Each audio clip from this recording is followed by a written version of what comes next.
Всім прывітанне, з вами Зміцер Лукашук, Еўрапейскае радыё для Беларусі знаходіцца ў Кіеве ва ўкраіне, і мы сустракаемся з выкрадзеным 24 жніўня 2017 года з беларускага Гомеля Паўло Грыбам. Паўла Грыб, як я ўжо сказаў, быў выкрадзены з Гомеля, і праз 2 тыдні толькі выявілася, што ён знаходзіцца на тэрыторыі Расіі ў СІЗА ФСБ. Добрый день, Павел. Добрый день. Вот эта прапанова сустрэцца менавіта ў Беларусі. Ад каго яна пайшла? Это була твоя прапанова ці яе? Ну, ніякому разі не моя, звичайно. Це була пропанова, тому що, як я вже неодноразово пояснював на суді, і ті, хто мають змогу це перевірити, як я вже пояснював, ця пропанова була зі сторони співробітників ФСБ, які користувалися її аккаунтом. На цю пропанову, яка була мені запропонована уже в перших числах липня, я однозначно відмовився їхати в город Мінськ, що я знав про викладення і так далі. Але в ході подальшого спілкування зі мною, ось до Дня Незалежності, багато що змінилося, багато що яких речей, які, я сподіваюся, стане відомо цілком потім, бо зараз ще рано тільки частину говорити, які стали вкупі можливі для того, щоб ця зустріч відбувалася вже не в Мінську, а саме в Гомелі на День Незалежності України 24 серпня 2017 року. І ви домовились, ну нібыта, з ёй домовились, що приедете в Гомель, ты приедешь, яна приедет, і ви зможете там нарешті розвіртуалитися, як кажуть, да? Ні, там проблема була в тому, що там була проведена ціла спецоперація і легенда, а не просто, як зазвичай люди думають, там якісь домисли, там просто зустрітись, просто побачити, там ще щось. Ні, там була зовсім інша причина, вона пов'язана з отриманням закордонного паспорту, про що я вже казав ще тоді, і маю на увазі на судах ще попередніх. Ось, але повністю ця картина буде нам відома пізніше вже. Ось, бо тільки того, що є відомо з мого боку, я ще навіть не встиг ознайомитись в силу того, що я ще не повернувся цілком додому. Я этой дзяўчыне тэлефанаваў, мы з ёй говорили, і яна рассказывала, она прызналася, што прыйшлі супрацоўнікі ФСБ, што яе шантажавалі, запалохвалі яе маці, і яны вот как бы пагадзіліся, ну, такую арганізаваць ці паўдзельнічаць у спецаперацыі супраць цябе. Все ж таки, там у Гомелі ви сустрэліся ці не з ёй? Ну, звичайно, зустрілися. Ще раз, щодо питань її слів, то ще рано казати, оскільки поки що можна сказати, що всі слова, які вона казала вам і іншим представникам ЗМІ, відбувалися як дія вже інформаційної війни супроти вже особисто мене, як розв'язана пропагандистська кампанія для дискредитації мене саме не як от патріота України і українського націоналіста, а саме як якогось пройдисвіда людини, яка не має патріотичних поглядів, ще якась була у неї причина тільки туди поїхати там і так далі. Ну, то есть, виглядає такий, як, ну, скажем так, просто по-простому, як бабник, якими там вот вирішив от дзеля дзяўчыны на ўсё пайсці, кинуть і поїхати. Не тільки виглядає так. Вони дають певні речі, а ви вже думаєте самі, там, закидуєте, як приблизно з прикладом Зеленським, що йому руку не потиснув. Ви вже додумаєте самі причину. І кожен придумає те, що йому доскочу про мене, що не відповідає дійсності. А ось ця дівчина, щоб ви розуміли, ну, не виступала в суді, як я вже казав. Це по-перше, що важливо. І це вже встановлено. Тобто, хто це виступав, можливо, чи була її молодша сестра, бо вона не має її в кримінальних справах. Ось, але вона не виступала, але вона точно знає, вона була вже в ЗМІ. Ось. Чи була ще на той зустрічі, я ще теж не можу 100% вам дати. Це була саме вона. Але я сподіваюся, що по закінченні цієї справи нам все стане відомо і врешті-решт ми боремось з ворогом, ворога переможемо. І коли ми його переможемо, тоді вже всі встановлені учасники, ті, кого вдасться притягнути до відповідальності, дадуть вже ті свідчення і обставини, які були дійсно тоді справжніми. Ось. І це може бути зовсім відрізнятися від того, що от вона вам повідомила. Атрымліваецца, што нават пасля ўсіх гэтых судоў, што там хто гаварыў, вы самі яшчэ да канца не зразумелі, ўсёй карціны няма, што насамрэч адбывалася, ўся цалкам эта аперацыя, спецаперацыя супраць вас, як яна рабілася, кім яна рабілася, хто там быў задзейнічаны, яшчэ да канца не ўсё зразумела. Зрозуміло, що це були головні бандити, це бандитське кубло ФСБ в Москві. Цим займалося безпосередньо. Це вже їх філія в Краснодарі, вже безпосередньо займалося слідством і інше. Але цим керували не краснодарські люди. Ось. Їм, звичайно, відомо набагато більше, ніж нам. Наколькі я ведаю, ваш бацька быў супраць. Як вырашылася гэта пытанне? Вы чаму ўсё ж таки пайшлі насупраць словам бацькі свайго і вырашылі паехаць? Там були, я вже пояснював, там вже були деякі речі, гарантії і інші, ось, як можна сказати, з Миколом Карпюком. Ось, хоча вони такі, я скажу, я знав, що я ризикую, на куди їду, що все можливо тоді. Ось, але в мене теж не були деякі підстави вважати, що я можу повернутися назад додому. Ось, але, на жаль, я не був дуже обачний, не тільки тому, що я поїхав, але навіть те, що я туди виїхав один, без належуючого супроводу, це вже було мінус. Ось, бо якби я підготувався до цієї зустрічі краще зі свого боку, можливо, вдалося або уникнути затримання, або якось залишитись десь уже ще на території Білорусі, де б я вже міг, скажімо так, де вже б не могли мене перевезти так за кордон. Павінны былі быць нейкія такія вельмі сур'ёзныя прычыны, каб вы, разумеючы пагрозу ўсё адно рашыліся і паехалі. Не було головного аргументу, скажу зразу. Це були деякі причини, обставини, які так чи інакше на вагах, якщо їх зважити, давали певні, невеликі, але все ж таки можливість. Ось це виходячи з того, що я тоді знав, не тільки спілкування зі мною. Не зі мною, а я маю на увазі з абонентом, яким я листувався. Тобто це така сама безпосередньо проти мене готувалася операція. І дуже серйозна вона. Дуже багато часу чекав тоді. І змерз, звісно, погода, бо в той день була ненацька, як я ще досі пам'ятаю. І мене не знав коли, звідки, бо будь-якої хвилини могли з'явитися. І це теж їм зіграло на руку при моєму захопленні. Але я скажу, ось з моменту перетину кордону я вже зараз побачив дуже багато речей, на які перший погляд тоді ще не придав їм таку увагу. Зараз, пригадуючи всі ті події, так може бути пахвілінна, зараз можете ўзгадаць, што там, можа быць, была нейкая за вами слежка, на якую вы тады там, можа, заўважылі краем вока, але не звярнулі ўвагу. А зараз вы разумееце, што вас, як гэта кажуць у іх, вялі. Я це ще тоді побачив, ось, але ж кажу, зараз я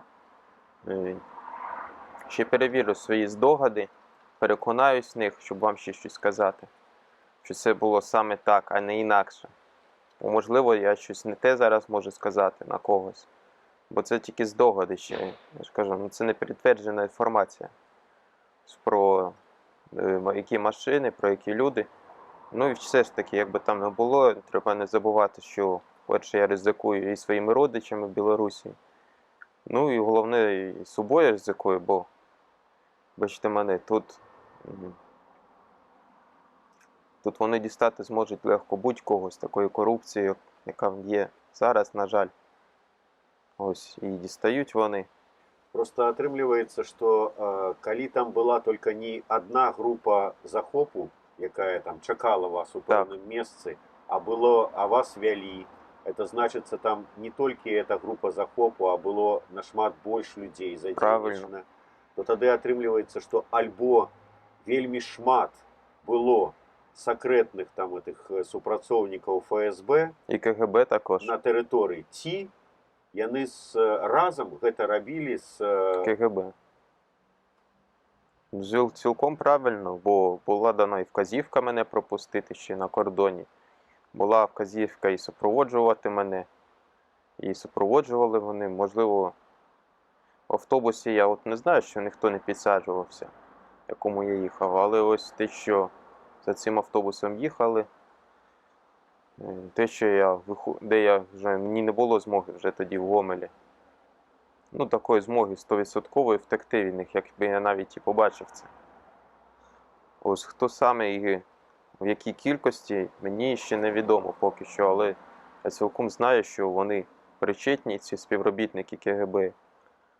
Ось, але я ще не буду все казати, бо я знову кажу, це не те, що навіть я за себе боюся, але їх якийсь сенс, розумієте, якщо один проти них, теж все ж таки ти не підеш. Ось. Я теж тоді був один в тій ситуації, і з Україною, з когось, представників з України, в мене тоді можливості ще не було, на жаль. Ну, в силу певних обставин, які кажу. Якая причина была супраць вас здійснять такую масштабную спецоперацию? Я ж кажу, я почав ще з 9 класу, коли був на Майдані. Я вирішив, що для себе усвідомив своє призначення, почав, що треба робити все, що в моїх зусиллях. Ось. Так, ось для преси, звичайно, ми повідомляємо, що я так-то і ні за кордоном не був, наче і на Сході. Ось. Але все ж таки, якби це було так, дійсно, то не просту людину вони так не захоплять. І за прості дописи в соціальних мережах, теж, як уже повідомлялося, вони теж не візьмуть у полон. Ось. Так за що ж? От тільки за те, що позиція така? Ні, звичайно, це і вони, і ми знаємо, це дещо інше. І прийде час, коли ми повністю їх встановимо, я вам скажу, з свого боку, повністю свою картину, бо не буду навіть казати про батька, тому що це безглуздо звучить, це і так було зрозуміло, вони про нього знали, вони вже все давно, перш ніж розпочати цю спецоперацію, дізналися. І так, я скажу зразу, що якби вони не питали, я не видав жодної державної таємниці, як я вже підкреслював ще тоді, жодної державної таємниці, чи навіть службової інформації, яка була мені відома, я не видав. І у вас була така інформація? І, ну, це не просто мене захоплювало так. І ще раз я скажу, у них були певні причини це зробити. Ми ці причини це вже казав, повторююсь. Були причини. Я головне, що нічого їм не сказав серйозного. І це головне для мене, в принципі. Ось. А чи становлю я загрозу? Ну, всі в якійсь мірі і певним чином становлять загрозу, в залежності від не тільки їх масштабної діяльності, це не тільки політики можуть. Ось, але і можна певним чином поглядів, певним чином діяльності. Вернемся до вашего захопу. То есть вот вы шли, скажем, по вулицях Гомеля и чакали, что вот зараз, магчыма, ось нешта здарыцца непрыемнае. Ну, ўсё ж таки, вот эта непрыемнасць, сам гэты захоп, нечакана ён адбыўся? Погода була, м'яко кажучи, мерзенна, тоді, що такий то дощ, то не дощ, вітер був, і дуже було холодно, не дивлячись там хоч 10-12 градусів. І коли вже ця зустріч закінчилась, повертаючись уже в бік автовокзалу, єдине, що було тоді, і цим вони скористалися, це дійти до автовокзалу, зігрітися. Ось, на жаль, їм вдалося так зробити, щоб я втратив на певний час цю пильність. Ось. В силу, я ж кажу, знову таки, мені не вистачило декілька секунд, щоб дістати цього ножа, вже складного ножа бабочку, про який я вже казав, що не його викрали. для того, щоб хоча б якось цей відбитися, добігти, підняти галас. Ось, можливо, тоді було б все по-іншому. Ось. Ну, не спрацювали професійно, кажу зразу. Мені не вистачило долі секунди це зробити вже, бо я вже опинився в машині. Були цьому свідки, були і камери, були й інші, але так як це було із білоруським КГБ, Як поводили себе ті, хто вас захопив, як ви себе поводили? От ви як кажуть, по акценту могли зрозуміти, хто це? ні, вони не розмовляли, я вже повідомляв це. Всі ці обставини вже чудово відомі, ще раз підкреслюю, і вже неодноразово їх повторював, як мене заштовхнули мікроавтобус. Я опинився в мікроавтобусі, спочатку на передньому кріслі, в мене зняли рюкзак, натягнули капюшон, балаклаву, почали бити, потім уже по дорозі там стягнули руки ліскою, якщо стисло. Хоча б, ну, там нема чого цікавого такого, я кажу, стисло били і били там, бездетально. Зупинялися на дорозі, можливо, це, скоріше за все, був виїзд з міста Гомель. Оце були там ще автобуси проїжджали. Це, розуміється, десь на виїзд на трасу кудись. То вони там перекурили, потім вже повезли мене безпосередньо на довгий шлях тоді в Ярцево. Шрам ось залишився в мене на руці від цього. Руки синіли і їхати важко було.